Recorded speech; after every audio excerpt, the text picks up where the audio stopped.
नमस्कार श्रोते हो, रेडिओ जयंतच्या आनंदी कट्ट्यावर मी अनुराधा आपण सर्वांचं मनपूर्वक स्वागत करते. श्रोते हो, आजच्या आनंदी कट्ट्यावरून हरिभक्त परायण देवदत्त परुळेकर यांनी मांडलेला एक फार सुंदर विचार त्यांच्याच शब्दात तुमच्यापर्यंत पोहोचवते.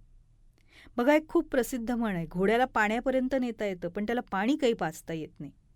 खरंच किती साधी गोष्ट आहे ना ही, पण आयुष्याचं फार मोठं सत्य लपलेलं आहे त्यात. बघा, आपण कितीही समजावलं, कितीही शिकवलं, किती मदत केली तरी समोरच्या माणसाची तयारीच नसेल तर आपली मेहनत वाया जाते आणि उलट त्यातून त्रास वाढतो तो आपलाच. तुकाराम महाराज म्हणतात, तुका म्हणे रेड्या सुखे जाती ऐशा पिढा. रेड्याला कितीही शिकवलं तरी उपयोग नाही, कारण त्याच्या मनात शिकण्याची इच्छाच नसते. मग त्रास कुणाला होतो? शिकवणाऱ्यालाच. याचं खूप सुंदर उदाहरण ओप्रा विन्फ्रे यांच्या आयुष्यात दिसतं. ओप्रा लहानपणी खूप कठीण परिस्थितीत वाढल्या, गरिबी होती, संघर्ष होता, दुःख होते. पण त्यातून त्या बाहेर पडल्यानंतर जगातल्या प्रभावशाली व्यक्तींपैकी एक बनल्या. त्यांच्या कार्यक्रमाला हजारो लोक यायचे. लोक स्वतःच्या समस्या सांगायचे. कुणी व्यसनात अडकलेला असायचा, कुणी नात्यांमध्ये तुटलेला असायचा, कुणी स्वतःवरचा विश्वास हरवलेला असायचा. सुरुवातीला ओप्रांना एक गोष्ट वाटायची की मी प्रत्येकाला बदलू शकते. त्या अगदी मनापासून सल्ले द्यायच्या, मदत करायच्या, समजवायच्या. पण एकदा त्यांनी एक गोष्ट अनुभवली.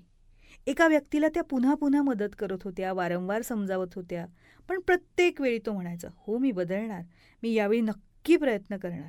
पण काही दिवसांनी तो पुन्हा त्याच जागी यायचा, पुन्हा तीच चूक, तोच बहाणा. असं अनेक वेळा घडलं. त्यानंतर ओप्रांच्या लक्षात आलं की मी त्याला बदलण्याचा प्रयत्न करतेय, पण त्याला स्वतःला बदलायचं नाहीये. अनेकदा आपण दुसऱ्याला बदलण्याच्या प्रयत्नात स्वतःच थकून जातो. बघा, आई मुलाला समजवते, पत्नी नवऱ्याला समजवते, मित्र मित्राला समजवतो, पण समोरचा माणूस जर मनाचं दार बंदच करून बसला असेल तर शब्द बाहेरच उभे राहतात.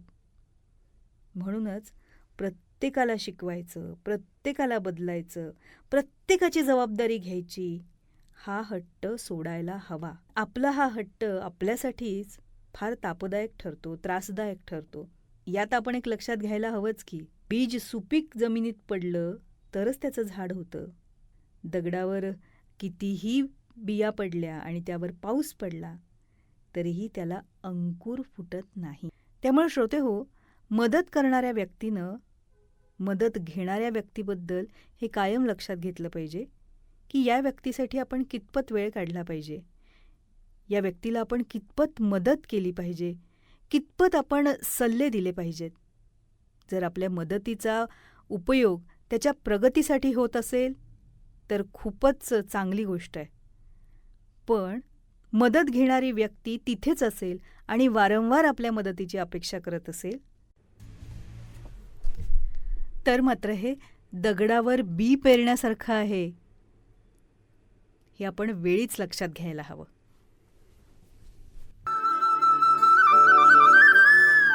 हा होता आनंदी कट्ट्यावरचा आजचा सुंदर विचार. तुम्हाला तो कसा वाटला याविषयीची तुमची कमेंट बॉक्समध्ये नक्की लिहा.